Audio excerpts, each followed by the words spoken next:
Okay, I think we're going to start. Hi, I'm Janice Shimizu, from the Department of Architecture. And before I forget, there will be a reception to follow out here, as well as a stack of Exhibit Columbus field guides if you'd like to take one. Okay, Dwayne Oyler and his partner Jenny Wu founded Oyler Collaborative in Los Angeles in 2004.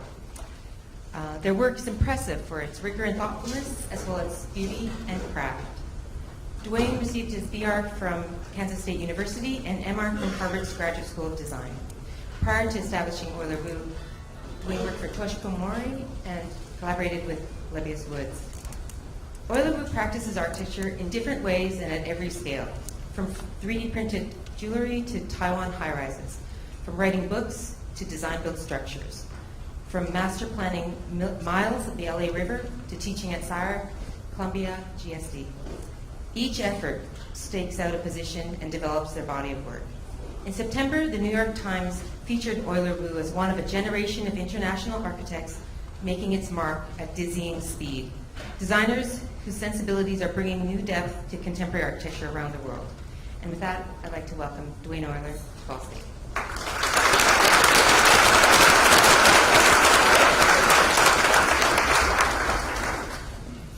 All right, we're on. Do I sound mic? Thanks for having me here. I've been to Indiana now a few times, but I've never been to Ball State. So it's kind of important that despite our office being in this kind of transitional phase, I want everyone to kind of understand where we come from in terms of the trajectory of the work, how we got where we are, and how I think that earlier work is going to continue to build on what we're doing.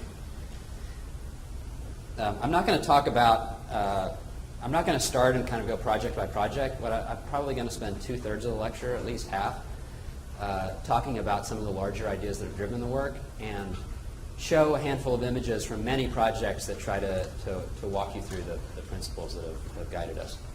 I will at the end go into 3 projects in more detail.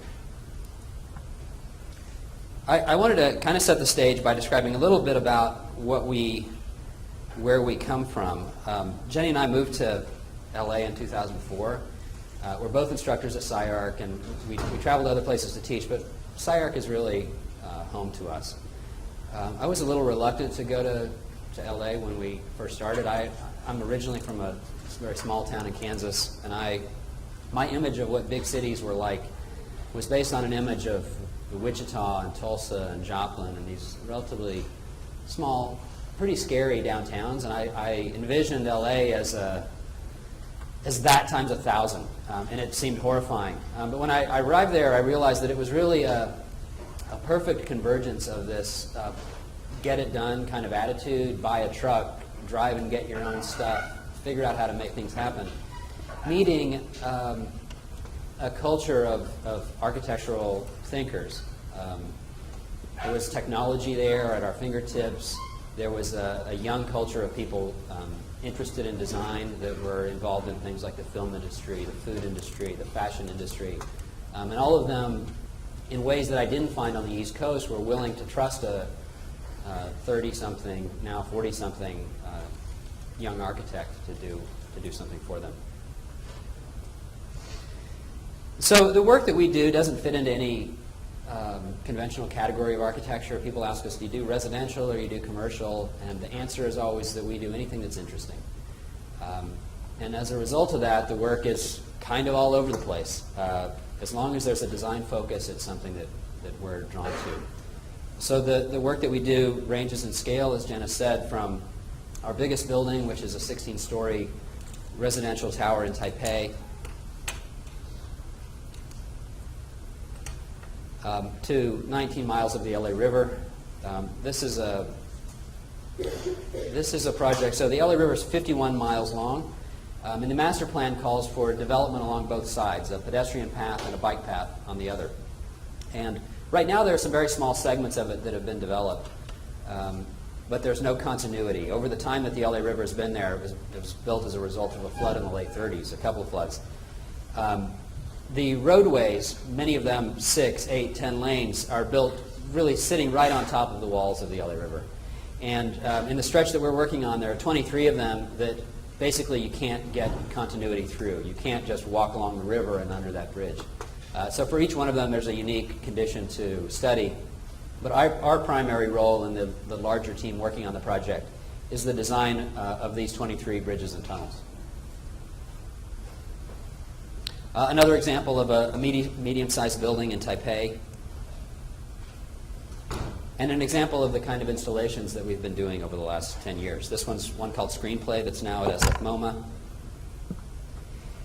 And we've designed several things that are somewhere between furniture pieces and architecture. These are for a really fantastic company called Headspace. If anyone knows it, they make a guided meditation app that's been wildly successful. And they wanted to create these pods. We call them caverns. They call them pods. That allowed for people to do this in public and feel somewhat enclosed and contained, but at the same time not completely immersed in an enclosed pod. Our office is really about as close to a family as you could imagine an office would be. Like Janice said, there's a lot of output that comes out of the office, but really at our heart, a very small core group of people. There's Jenny and I and 3 full-time people. The office varies up to about 12, depending on the project that we have going on at the time.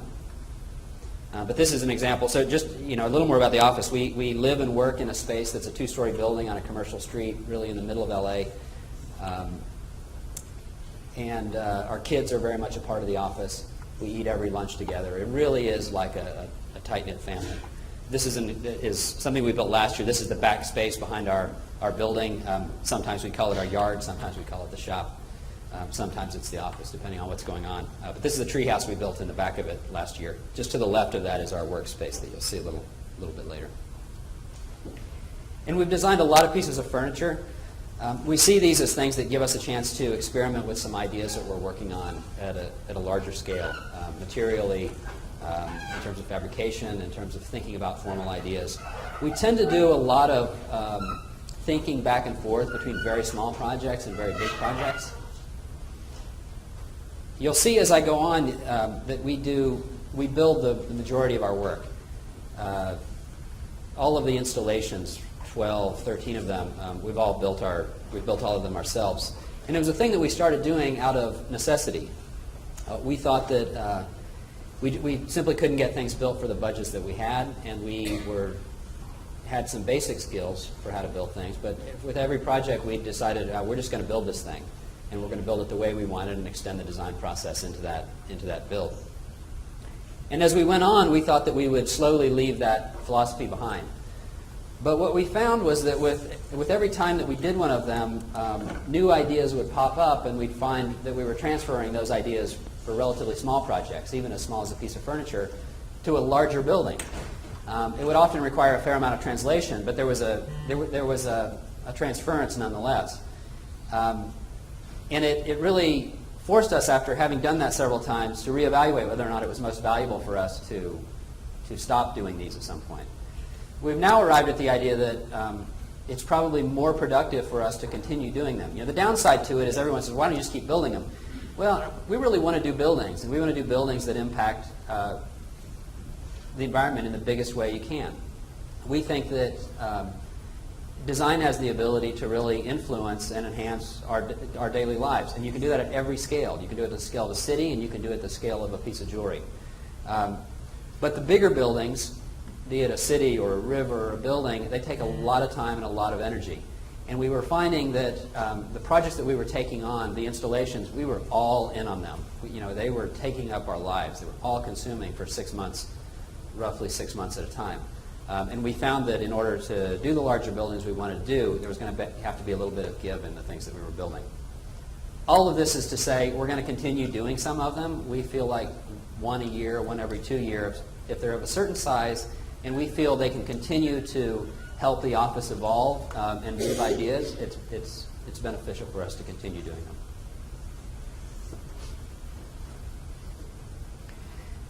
About 2.5 years ago, Jenny we had a slow moment in the office, and my partner, Jenny. So I'm married to my partner, Jenny Wu, and she decided that she was going to use that free time in the office to design a little bit of jewelry. And a month or so later, she wore several of these pieces, and people wanted to buy them off of her. So she came home and she said, I'm going to start a jewelry company of 3D printed jewelry. And it started out with the conventional materials that you know from 3D printing. It was things like nylons. There was some elastomeric materials that were sort of like rubber bands that were great for necklaces and things. But since that time, the technology involved in 3D printing has changed and has evolved really dramatically and developed to allow for a greater variety of materiality. So the kind of things she's doing now, she still does a handful of the nylon pieces in order to, because they're very light, they're great for things like earrings. But the primary bulk of the work is are made of metals now. So this is an example of a direct printed steel necklace done in one single print. It's one of the few we know of. It's the only one we know of at this scale right now that's completely interlocking, no hardware that gets attached later, latch integrated into the piece, and the piece is flexible. It's really been the size that's made this slow. You know, they've been printing 3D metals for quite a while now, but the level of complexity and the size of this one is what especially makes it unique. This is now in the LA County Museum of Art. And the work has also moved to include, grown to include precious metals that can now be 3D printed as well. Our office is an office that, there are a lot of architects who are really insistent these days on using the most advanced technology regardless of whether or not it makes sense. We're an office that really is open about using some of the most analog techniques possible and some of the most advanced techniques possible. So in this case what we do, the business model is really based on the idea of the one-off. That 3D print can do one piece as opposed to relying on large production runs that require that are done and force you to have a certain inventory that's costly. So in this case, the 3D printing makes sense in order to 3D print wax. So what she does is we find that you're still getting a sharper, better 3D print in precious metals using an old school lost wax cast method. So what we do is we 3D print a wax. We then send that out to have cast into these precious metals. And you're starting to see now even the incorporation of diamonds into the pieces. You know, where she's really gone with this, like with the diamonds in particular, is she's just started to move into a market that is the wedding market for basically younger people who have an emphasis on design but don't really care about going out and buying a $10,000 diamond as a symbol of what their commitment is. The design focus has become more important, so they're less expensive rings, but still with a design focus. So that philosophy of using any technique possible is something that extends certainly into the architecture. We still do hand drawings. We do a lot of digital work and renderings.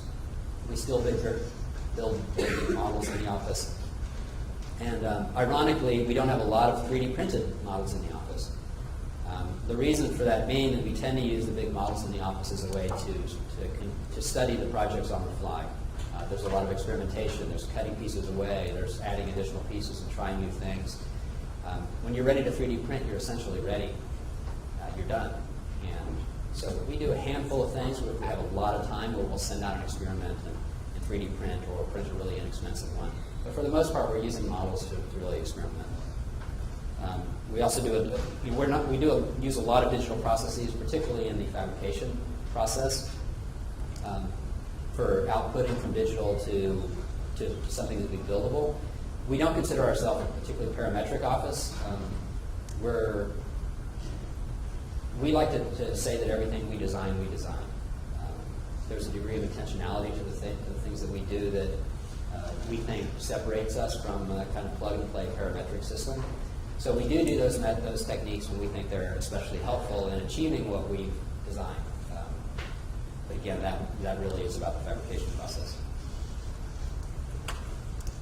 So this is an example of one of those larger models that we're making. This is another one. and an example of some of the fabrication that we're involved in, both small and, in this case, relatively large. So about 8 or 9 years ago, we had done a couple of projects that I'll show briefly in a minute that were primarily line. They were built out of rope and linear pieces of metal. And we looked back on the things we had been working on over the previous 10 years, and we really also thought about the architects that we most admired and how they had developed their work. And we kind of decided it was time we were working on something.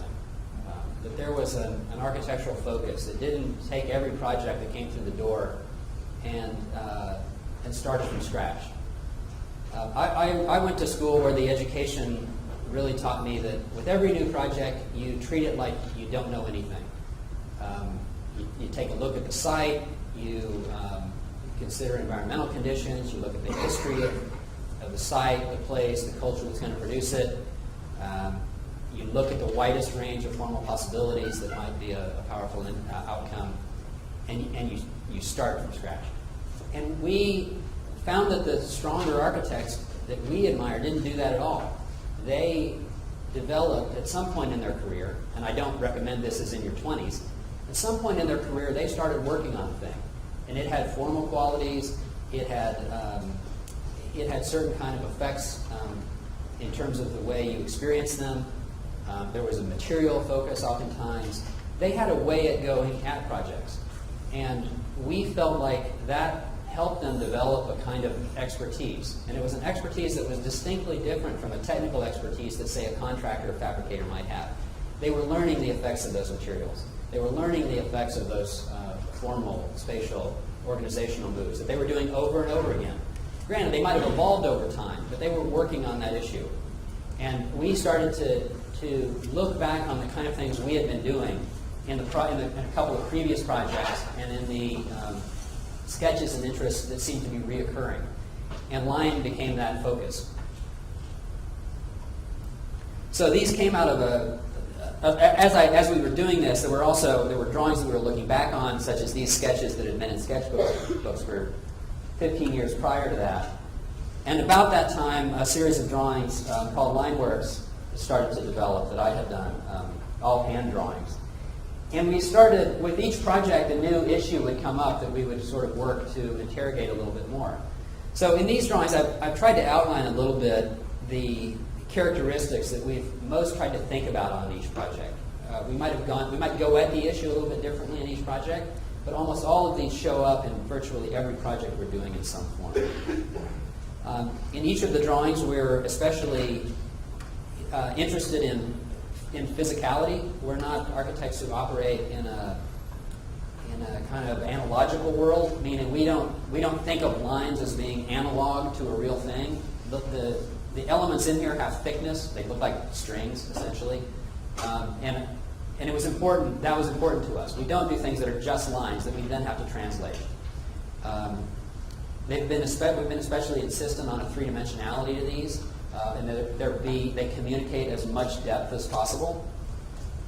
And the idea of dense buildups and a variety of density has been important to us.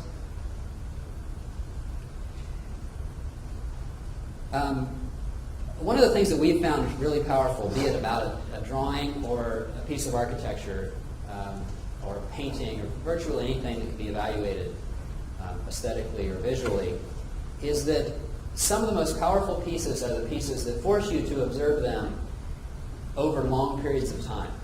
So sculpture, for example, if it is something that its impact is instantaneous, it often leaves very little to be discovered. And so that piece of sculpture may be particularly powerful, but architecture exists for very long periods of time and is absorbed in different forms, sometimes through its use, sometimes as an object in the city, sometimes just as a spatial sequence. And the way we've often thought about the way these drawings should develop relative to the way we think about architecture is that we want you to look at these drawings and we want them to have a preliminary impact. But we ultimately want you to absorb it very slowly. We want them to be studied. We want you to ask whether or not they were done in layers, starting in the front and moving in back, or whether or not there are elements that start in the front, move to the back, move a little bit forward again, and vice versa. The more you have to study them, the more they force a sort of personal engagement in the work, and the longer that extends the experience of them. So the idea of foreground and background in these, we always love the idea that lines, that one of the unique characteristics of lines is that they have the ability to allow you to instantaneously move between things that are in the foreground and in the background, and your eyes constantly and instantaneously moving between those things. That also opens up the possibility of you thinking about terms that architects are often using, like line weight, to help create ambiguous relationships that further deal with that idea of foreground and background. An example of that would be, I could do things like bundle material or give great line weight to a thing in the background that essentially makes a very small thing in the background appear to be closer to you because of an increased line weight in the background. And similarly, I could do that with a thing in the foreground. I could reduce its line weight in order to suggest that it is further behind.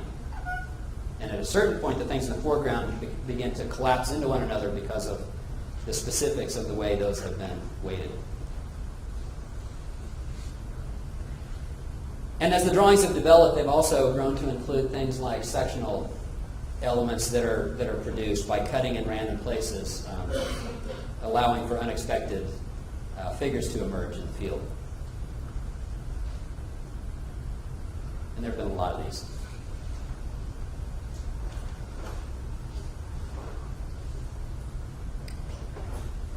Between 2008 and 2011, we designed a lot of installations that were building on this idea, and I want to use these as just an example to sort of point to how we've developed our office in terms of the particular kind of shape and kinds of spaces that we've been making.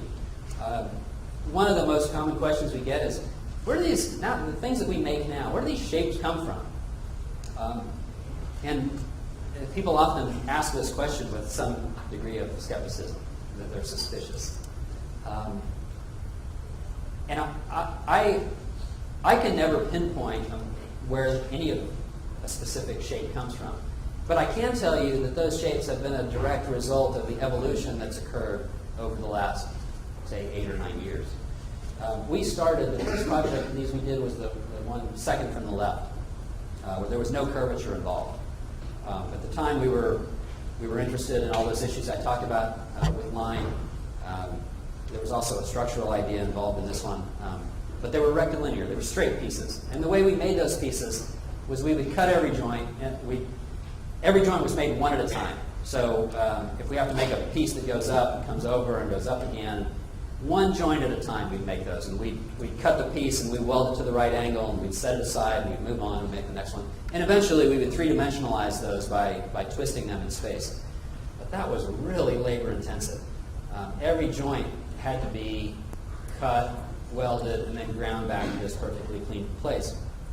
And the way you absorb this from a geometric standpoint is very much interrupted by the joints. You know, your eye moves through the piece by running along a line, stopping at a joint, and then moving down. And when the next project came along, which is the one to the right of that, a project called Pendulum Plane, the proposal was so complex. The proposal was originally the same kind of language, rectilinear corners, and we found that we couldn't build it in the time that we had, for the budget we had, if we were doing all of that labor. So we started bending things. And we effectively were able to make twice as much with the budget and the time that we had. But maybe the more profound thing was, when we looked at that and we imagined if it had been built using the first method, it fundamentally changed the reading of the piece. We could now create this smooth, continuous field where your eye kind of floated around the piece. And as the projects went on, we continued with that method, both because it helped from a technical standpoint, but because it changed the reading of the work. And we also, as we were developing those, started to incorporate other things like surface. That was really the first time we're incorporating surface into a project. into them that had very specific forms that were a direct reflection of having to negotiate between different kinds of bent pieces.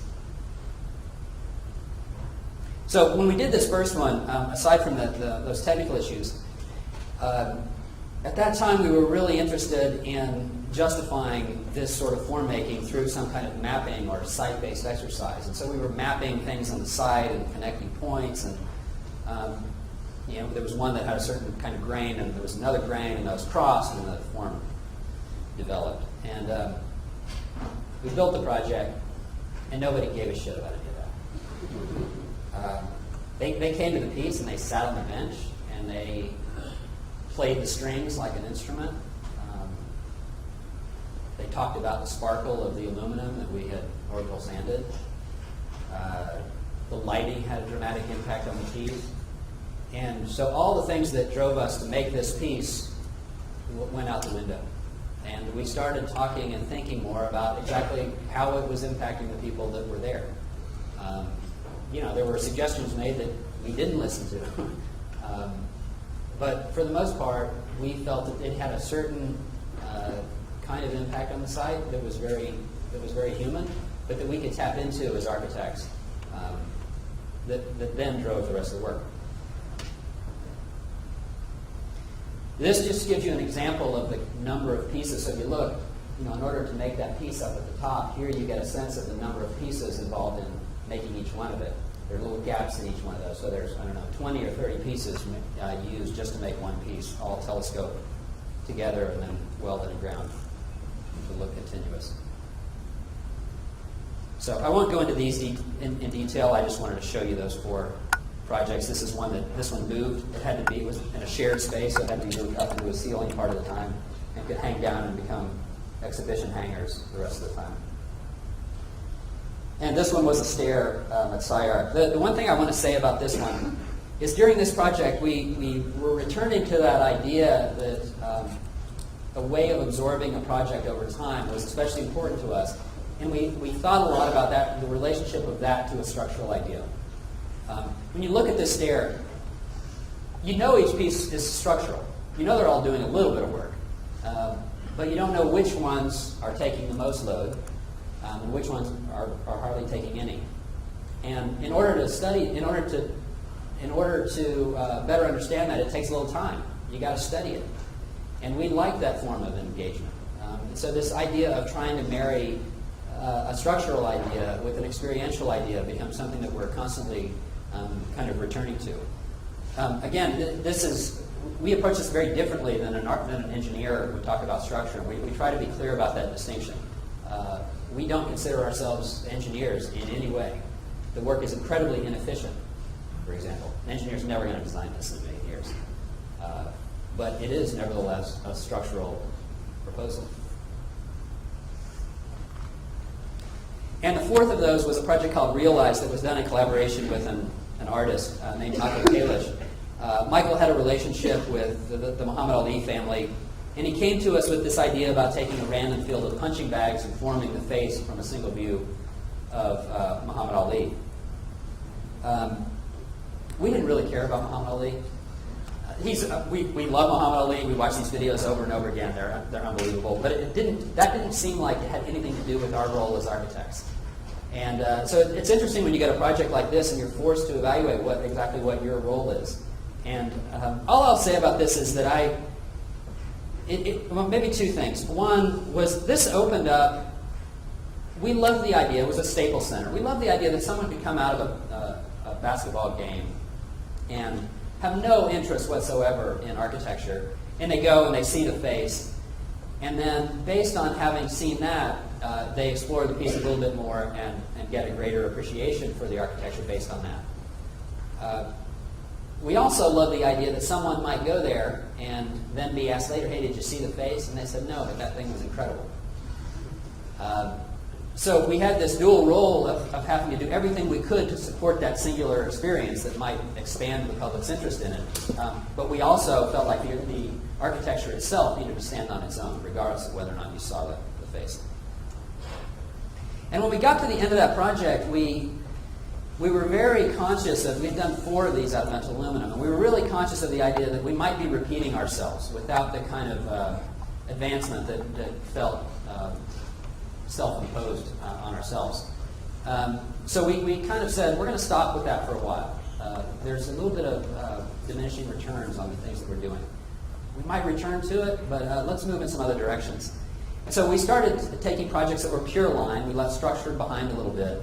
And we started to ask questions about whether or not we could, say, accomplish a more volumetric reading of pieces that were built up entirely out of line. These also went to steel, which allowed us to do things that we hadn't done with aluminum in terms of materiality and some different kinds of structural issues.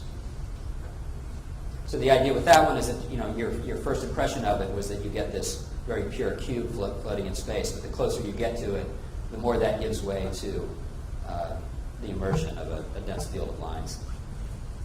And one called Screenplay, like that I mentioned, this one is at SF Moment.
About that time, we were beginning to do larger projects. We'd started working on the tower in Taipei, and we were really beginning to evaluate whether or not this idea of working entirely with lines was going to fulfill our larger ambition of making buildings.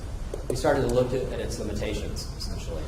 And we found that it obviously couldn't accomplish some of the most fundamental issues that are often involved in architecture. Couldn't keep the cold out, couldn't keep the rain out. And so we started thinking about ways to work on issues like surface in ways that wouldn't detract or ignore all of the things that we had been developing with lines. We started to think about ways that would work in tandem with some of these linear ideas. An example of the kind of thing that we were thinking about was probably the most conventional way you can think about using line with a linear system is to use it as a frame. And the surface becomes an infill system within a more complex linear system. The problem with that is that so many of the ideas that we had been developing were insisting on depth and the reading of that line in space. And so it simply didn't work. It canceled out everything we had developed with these linear ideas. So we were thinking about things like a loose fit of those pieces within the system. So the panels get placed in such ways that they at times coincide. There's a rhythm or a relationship, a dialogue between the two things, but they don't exactly coincide. It allowed us to continue the things that we were doing. We were also insistent on having the same kind of three-dimensional issues happening with the surfaces. And there were the examples of the ways we were doing that was we were thinking about, for example, the way that a line of a certain character might cut the surface rather than the breakdown of the surface system having its own logic or a superimposed grid that didn't coincide with the linear system. And we were also forming inflections in the surfaces that were a direct reflection of the kinds of shapes and forms that had been developing in the linear system.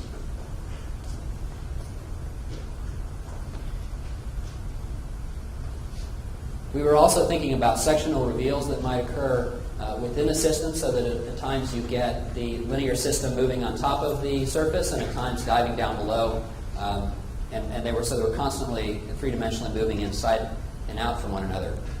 And it also opened up the possibility that surfaces might begin to form as a result of the dense buildup of the linear systems in space. So at times there was an ambiguity between something that is simply a buildup of lines and a surface that worked adjacent to it. So an example of the more recent projects that have dealt with this issue are projects like this one in Taipei called the Crystal Cloud. And probably most effective in this proposal, this was for a company called IAC in LA. The building was designed as an existing building, and they were having some energy issues. So we were really asked to consider a screen over the entire building. They were also changing the use of a little bit of the building. So here you see that the kind of linear geometries that were happening to form a restaurant at the ground floor, down at the bottom. But as those move up the building, they become more regular, but here you're really starting to see the surface take on a direct geometric shape that is a reflection of the kind of things that were happening in something like the Muhammad Ali project. This time sort of shrink wrapped in a moment in order to reflect those.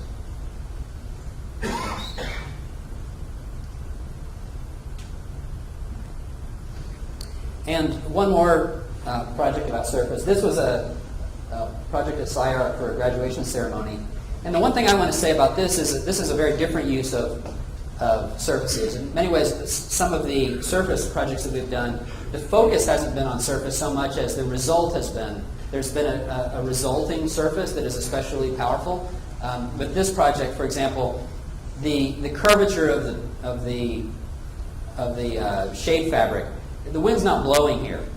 We were really working on the lines. We were forming these nets.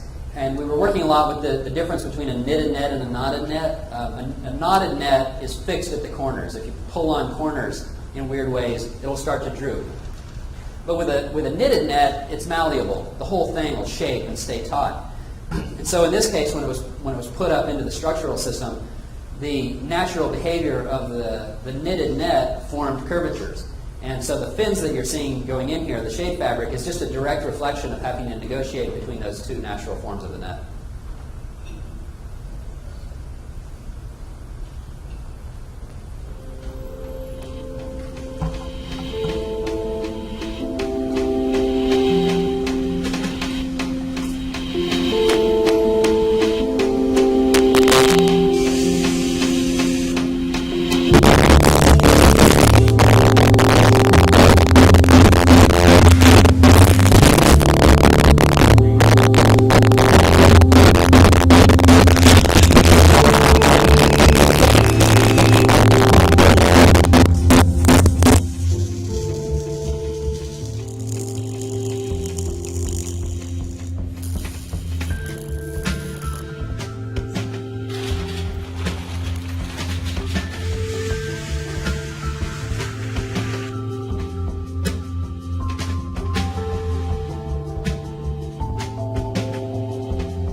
two of the faculty members, Dwayne Oyler and his partner Jenny Wu, in this graduation ceremony. And the unusual nature, believe it or not, of architectural institutions that support the one faculty and that are committed to the reality of its ideas, which is this thing we're occupying today.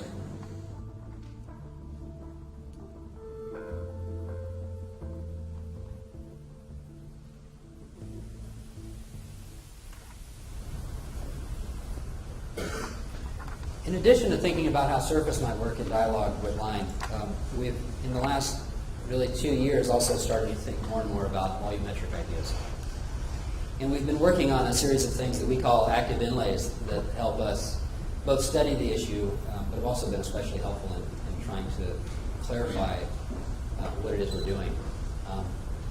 There are several more of these. We're literally working on these now, and so I have images of about half of them. But this idea came from a seminar that I taught about 3 years ago. And I was especially interested in the idea of inlay, because the definition of inlay, when I mention inlay, what you think of are things like inlays in musical instruments. You think of surface sheet material that is then carved out of, like the fingerboard of a guitar, and that inlay is put back in. But the definition of inlay doesn't necessarily suggest that it doesn't have volumetric qualities on the inside. Inlay doesn't mean it has to be flat. And it was that the ambiguity of that definition that we were especially interested in exploring and exploiting for what it was worth. So some of the characteristics that we were interested in, like with the surface, is the idea that these inlays were placed in objects in a loose-fit relationship. So we would take elements and place them in a mass, and then move them so that void out of or negative out of the solid piece, this space. And the idea was that it instantaneously put it in dialogue because of the nature of the shape of those spaces with the first piece. It almost fit, but not quite. At times it seemed to fit perfectly, but another place suggested it didn't. And the result was that on one side you'd get a perfect fit, as though it was inlaid or locked into the object, embedded in the object. And in other places you'd see only the surface revealed sectionally. So an example, you see, from this view, you have no idea whether or not that's a surface piece or a volumetric piece. And we were certain in every one of them, careful in every one of them, to place pieces that truly were just flat pieces. Because in many other places, you would clearly see that they were three-dimensional. And so the expectation for one versus the other would create this constant search. In all of them, there was the idea of a suggested continuity. So you'd see on one side of the piece the white object move into the wood, and at another piece seem to reemerge, but you're unsure whether or not there's continuity in the system.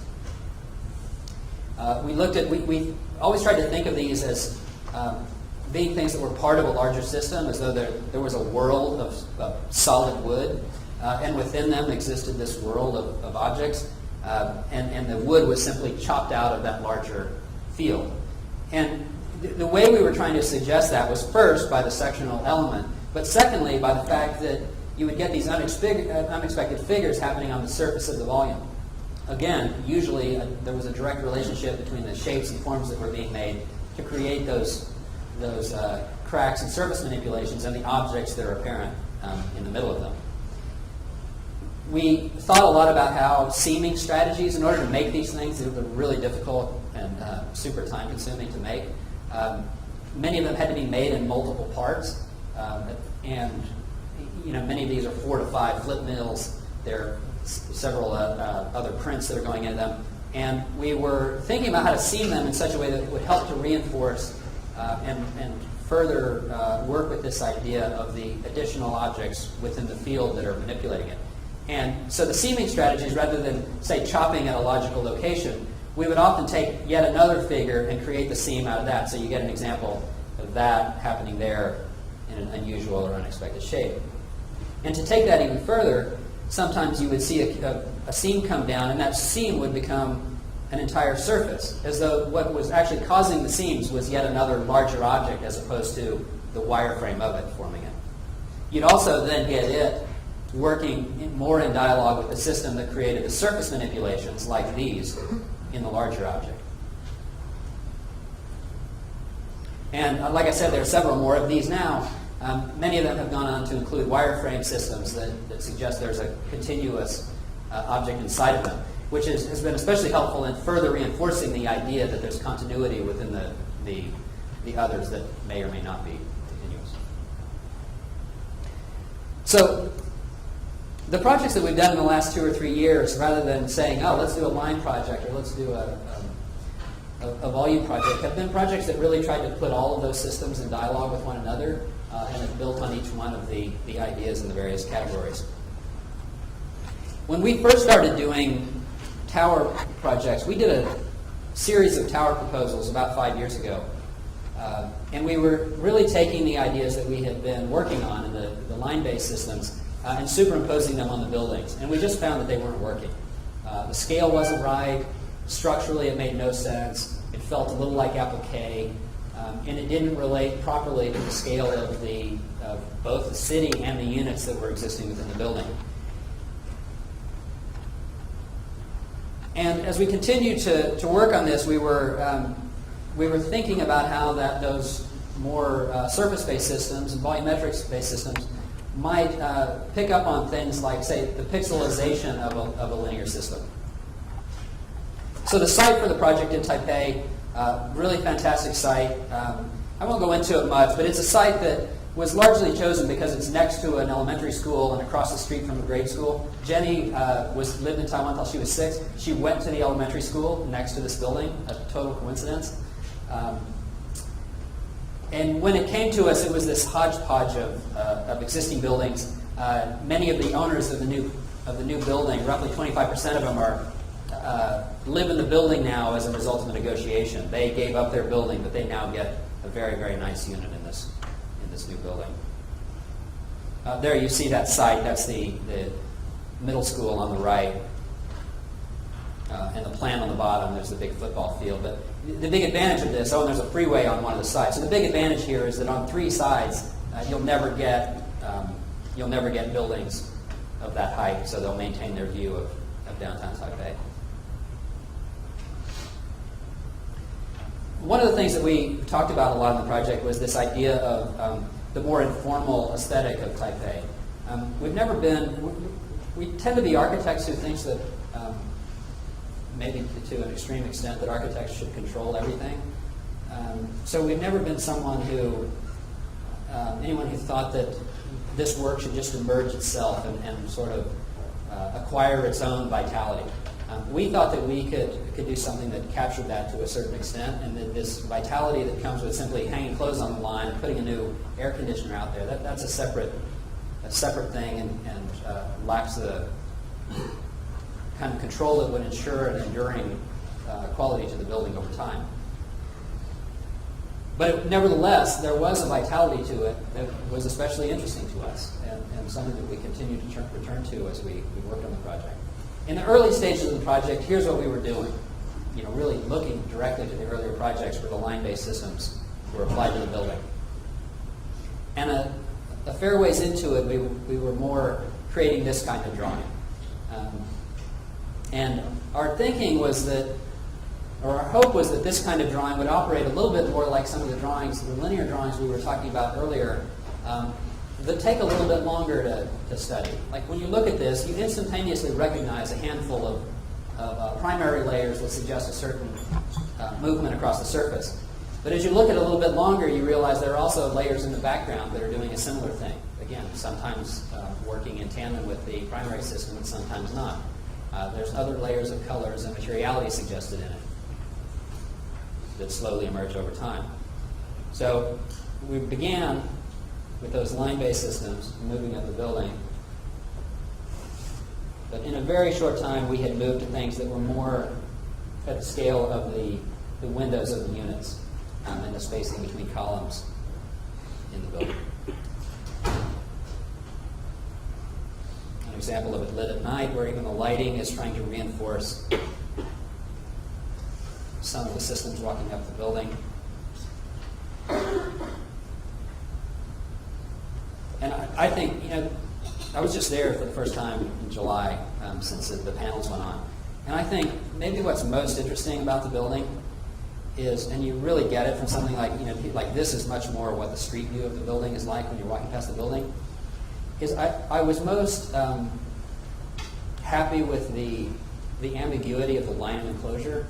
I can't think of very many buildings where you go to them and the texture of the building and the depth of the space on the front of the building, at least a building of this size, where there's an ambiguity of where the enclosure is. Exactly where the windows occur, what is added to the building as a textural piece, what's structural piece. All of these things are sort of melded into a deep textural system.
One of the best things about our office is that we tend to work with for some pretty interesting clients. And one really great example of that is a client that we worked with called 3DS Culinary. This is a company that was 3D printing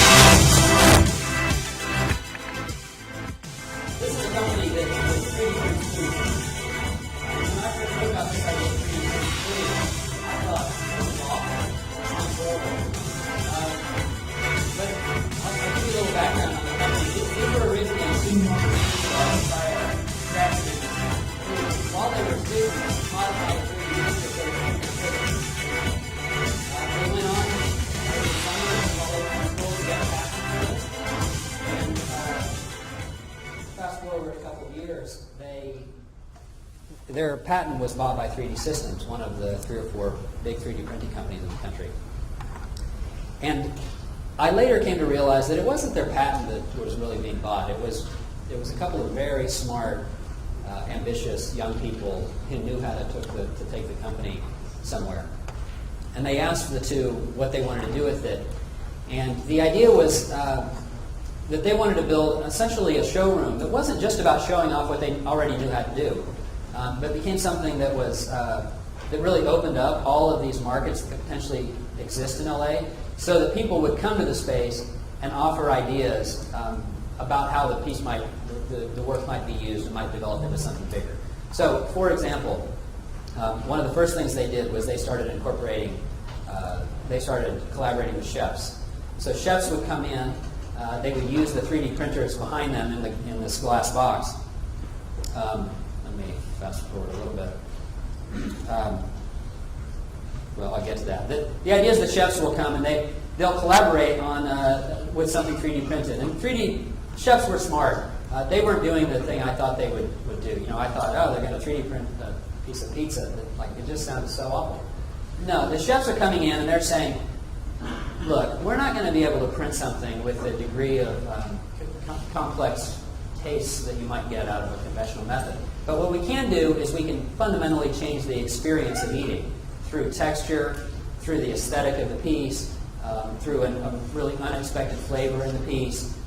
Shape and form can now be anything you want. And so they were taking, say, 10% of a dish and changing it so that it was really about the experience of the piece. Experience of the dish, not the taste so much of the dish. So the building was a 1928 bank building. There you see the original building. Really boring space. And I want to get to the next project, so I'm going to go through this one a little bit fast. But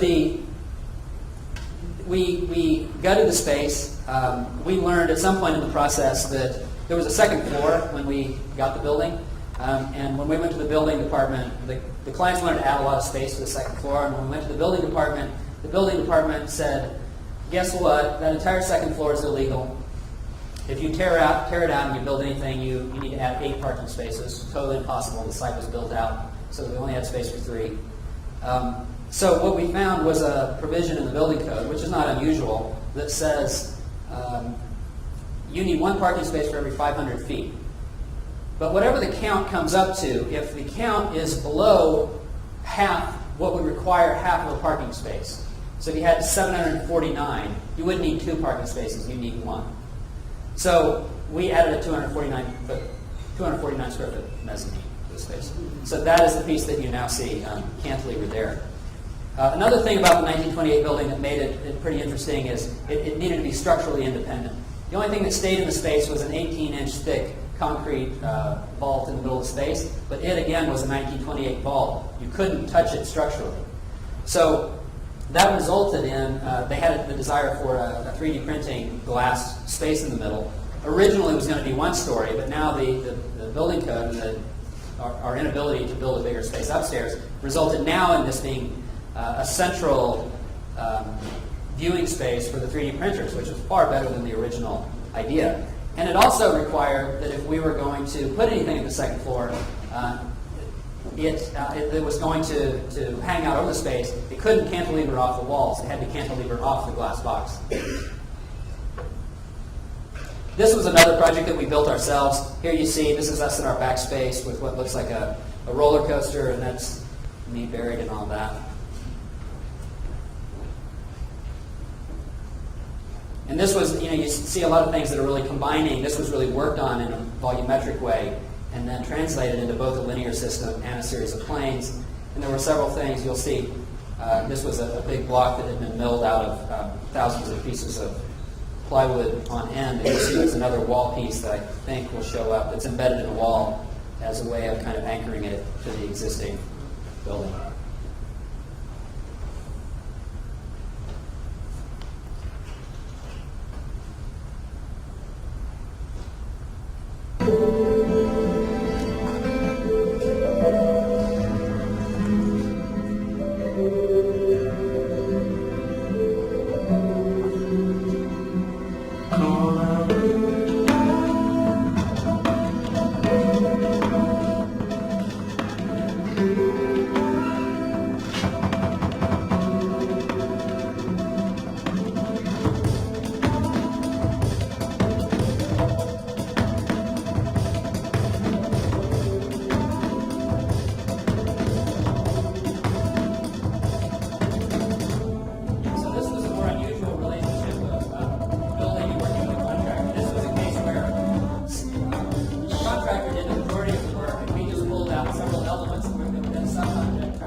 One more project.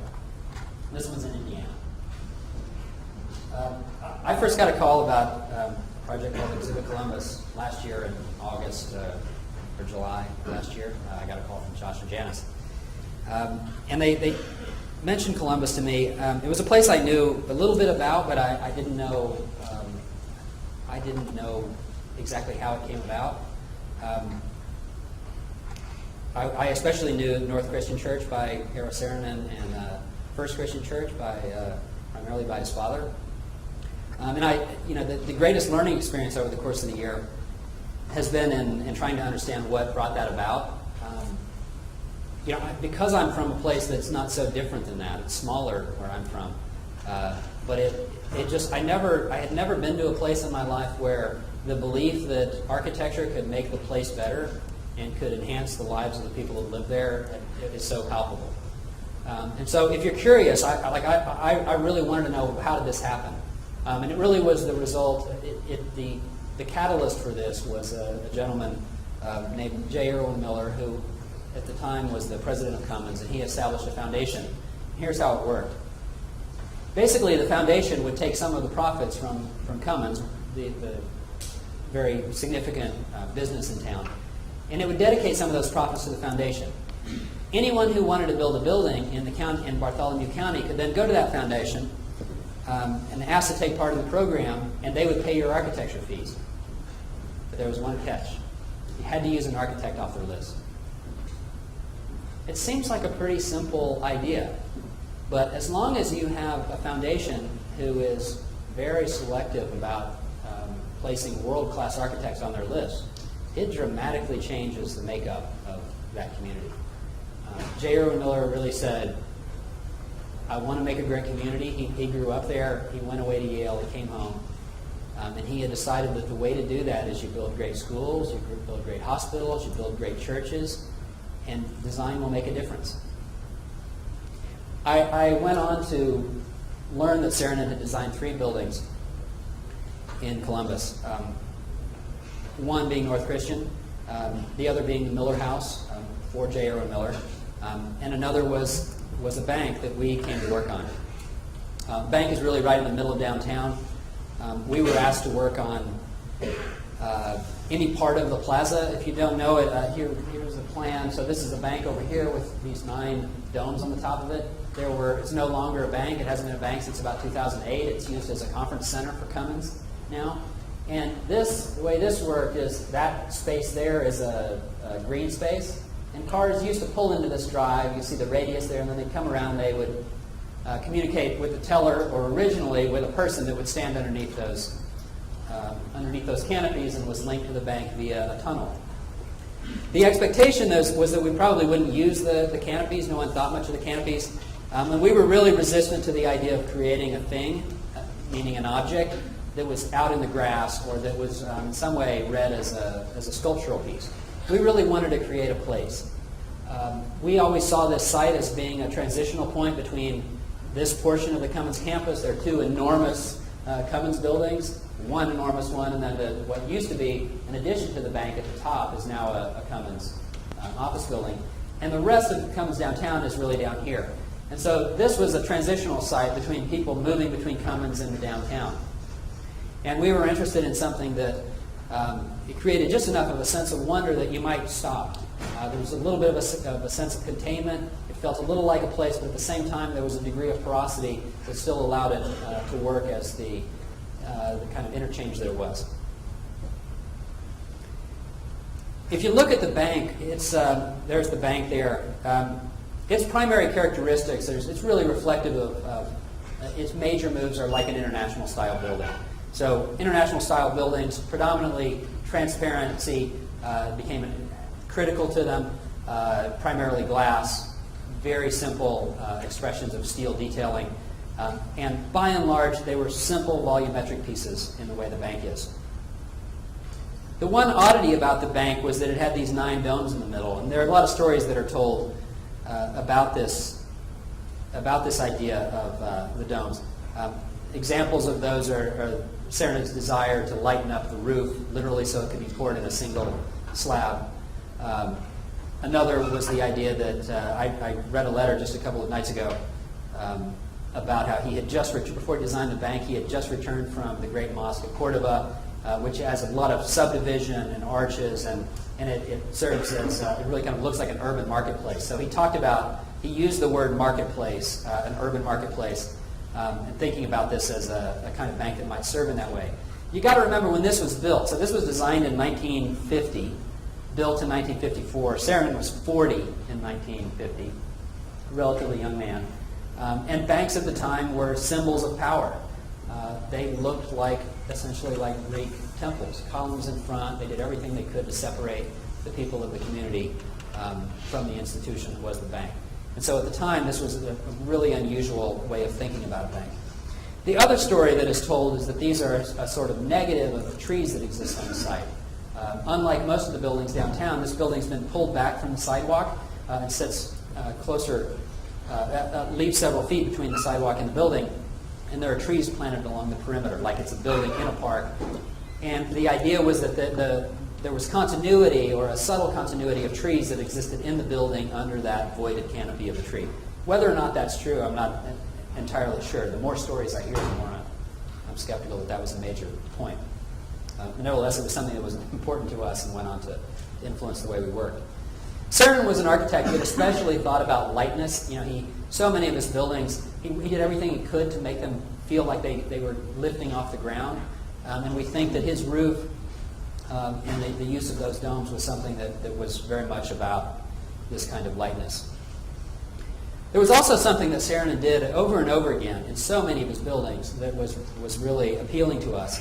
And it did what I was saying earlier in terms of marrying a very technical issue with a poetic outcome. So in these buildings, and it's best exemplified in Dulles Airport on the right, the column goes up, and instead of hitting the beam you would expect, it jumps through a hole and then comes back down and gently hangs the roof. Well, if you look at his other buildings, he did that over and over again. The Miller House in Columbus, a cruciform column comes up, it splits, and then it carries really 4 beams that go in different directions. And at the top of that column and along those beams, light comes through. It's really the last place you would expect light to come through. It's the place you would expect to feel heaviest. It's typically where a beam would be. And in these cases, he's hidden the beam, and he's subverted that idea of the recognition of structure in favor of providing some kind of experiential effect. And a very different kind of language that Saarinen used, that's so different from the from the simplicity and of textures on buildings that he designed, everything from TWA to the volume of the bank, were relatively simple things. They're smooth. They might have shape, but they're smooth, and they're not detailed. But the stairs he designed, he multiple times designed the same kind of stair that was made up. The John Deere headquarters is one, there in the middle, made up out of these filigree, linear, repetitious pieces of about a ½ inch in diameter and 4 inches apart. He even did this in the bank. If you go in the bank, there's a stair in the middle of the bank that takes you down to a vault. And even in the detailing of this stair, you start to see things that suggest that sensibility of wanting to lighten things. Not only did he use this filigree element to make a stair feel like it was a lightweight thing that hung into the space, he did things like he would take there's a bar that's welded on the side or an angle, and it comes down and it's running in the same way the stringer would run along the side of the stair. But instead of it hitting the ground and running along the ground, it floats like 2 inches off the ground. So, there's no other reason to apply that other than just to suggest from an aesthetic standpoint that this wasn't of the ground. It belonged to something above it.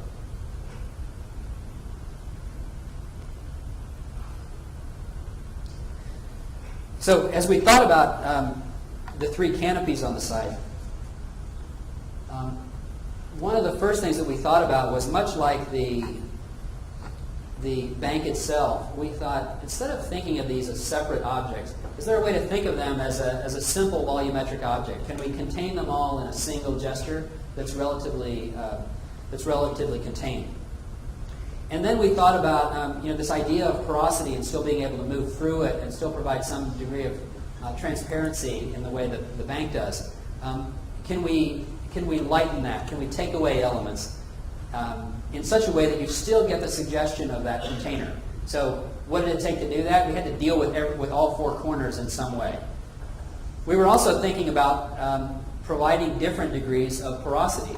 So the idea was that at one end you would get a relatively contained space. You'd get a sense of privacy. You could sit down from the rain. People couldn't see you much. But as you move closer to the bank, you get a lighter more open system. That also worked to both direct the attention toward the bank. If you were in the contained space, you're facing the bank, but it also became more open from the street side. Rather than thinking of it as a completed volume, we formed walls, and the walls were opposing one another in the sense that the one on the left became a solid wall, the one on the right became a framework wall. And then we started carving away pieces of that and placing objects of the opposite kind within the other. So framework objects got placed within the system of solid walls, and solid objects got placed within the framework of linear walls. And much like the example I was giving before, this loose-fit relationship, we would then take those objects that seem to float in the wall, and we would place them in spaces that allowed them to kind of fit. But that loose fit, again, produced both the subversion of structure. They hung in spaces in ways that was unexpected. But it also provided cracks that would then allow light to move down into the system in unexpected ways. So when you're in the piece, those cracks allow for light and shadows to filter in ways that you don't expect.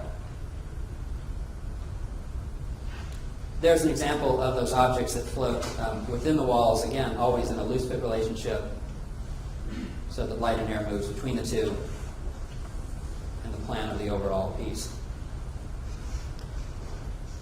This was an especially difficult piece to build. Over the 60 years that it was there, some funny things had happened. The canopy in the middle had, if you look along the face of it, none of them were in line anymore. The middle one had sunken and twisted, and we decided at a certain point we were going to build a piece.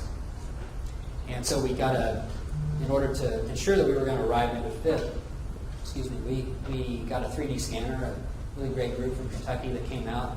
They scanned the entire site, and they sent us a digital file that was a point cloud of a couple 100,000 dots on the site. We would then go back in and rebuild surfaces so that we had digital files that we could work with that helped to ensure that we would fit when we arrived. What did that mean to what we were building? It meant we had to go back and we had to adjust everything we had designed, not only so that it would fit when we arrived, but it would fit in such a way that the piece didn't look messed up. So we would have to, for example, pick points in the canopies, and if this one, instead of being here, was like this, we would connect to those points so the piece gets designed in a very funny way, but ultimately it all looks right because it appears to touch the points that are most critical to perceiving its correctness. There were a lot of things that we knew how to do on the project. If you look at it now, you get a sense that the frame stuff, the more complex stuff, is the really hard stuff to build. For us, it wasn't. We had done that stuff before. This was steel. We got that stuff. But the solid stuff was stuff we hadn't done before. And it was a very, what made it difficult is that they're continuous welds. We had to make these shapes. It's 100% steel. We had to weld them continuously, sometimes for lengths of 15, 20 feet. And they had to be heavy enough to be able to take the form of welding that we were using. But they also had to be light enough for us to be able to carry them. We didn't have equipment in our shop. We didn't have a forklift. All of this stuff had to be done by hand, had to be taken apart, loaded on trucks, and ultimately put in place. So maintaining that balance of lightness and workability, things that would bend to the shapes that we needed, but also being heavy enough to be welded and to remain strong was a tough balance and took a fair amount of experimentation. Another difficult part of the project was figuring out how to get it from LA. We built it in our shop in LA to Columbus. And so here you see some of the planning that went into packing them into 2 trucks. We were really insistent on having no more than 2 trucks that they went into, and that was quite complicated, often packing multiple pieces into a single crate. The pieces were very odd, so it meant that they were hung inside of crates rather than sitting on any one side. And the way that we built the piece, the very complex geometries, was with our Sugar Lab project, the 3DS Culinary project, we used a CNC bender. So a machine would take the tube, and it would put it in the machine, it would push it through the machine, it would roll it, and it would bend it. So you put it in the machine, and it would come out like a giant noodle. But with this project, we didn't have a budget that would allow for that. So it meant that we had to do this in a really analog way. So we went out and we bought a $200 Harbor Freight bender, and we modified it like crazy. and we extracted flat pieces of steel. So if we saw a curve that did this, we'd say, okay, this section is flat. We can pull a flat piece out of that. And then we'd take another one, we'd see another plane, we'd pull that flat piece out, and that flat piece out. And then we printed enormous pieces of paper that had all of those weird but flat noodles on them. We would then use that roll bender to one at a time shape each of those pieces. And we would build just enough of a jig that it would touch the points that were critical to getting the overall geometry. If the length and the curvature is correct, it's only going to fit in space in one way and still have everything connect to one another and form full loops. So because of that, it meant that there were a lot of phases of the project that were super ugly because we're having to put all these temporary pieces in that help to guide our geometry. But at the end of it, we knew that they were going to be perfect because of the length and curvature of the pieces. Another really difficult part of it was the tightness of a lot of these spaces.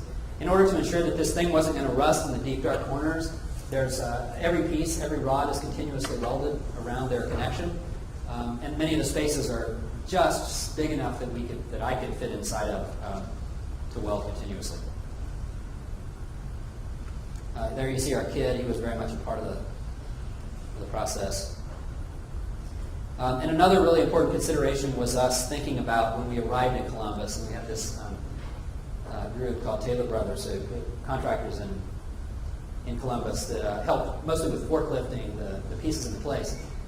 We wanted them and we wanted Cummins to feel really comfortable with what we were going to do when we arrived on site. So we made a lot of these animations that helped to explain that process right down to exactly when a person would need to crawl into the system, when we were going to lift something by hand versus by forklift.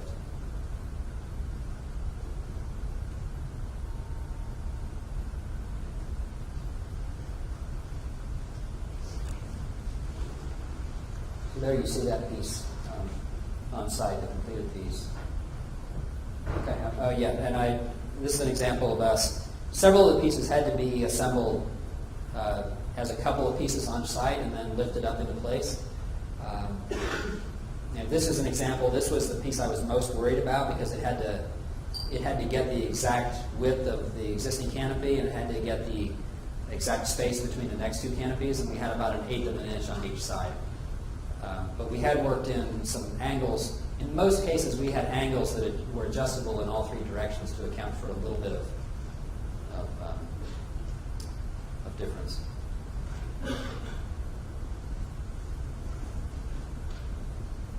And there's an example of lifting that lighter frame piece on the end.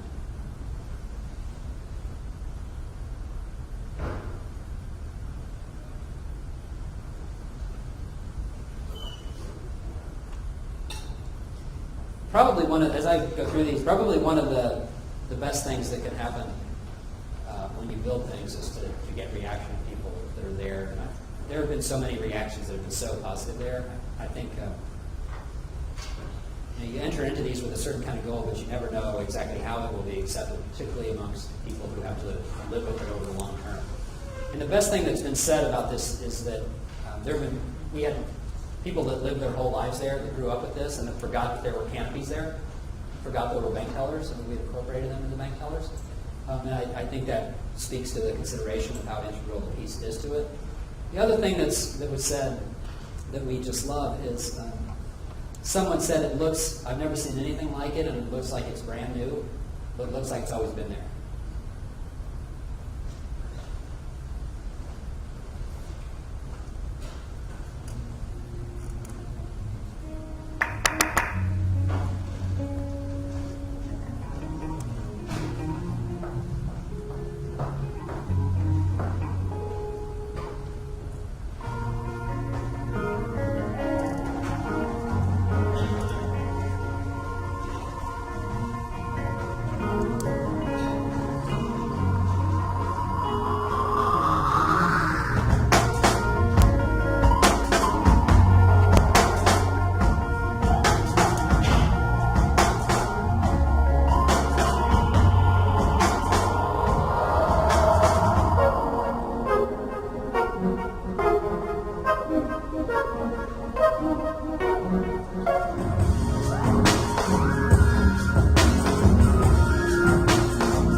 Thank you so much.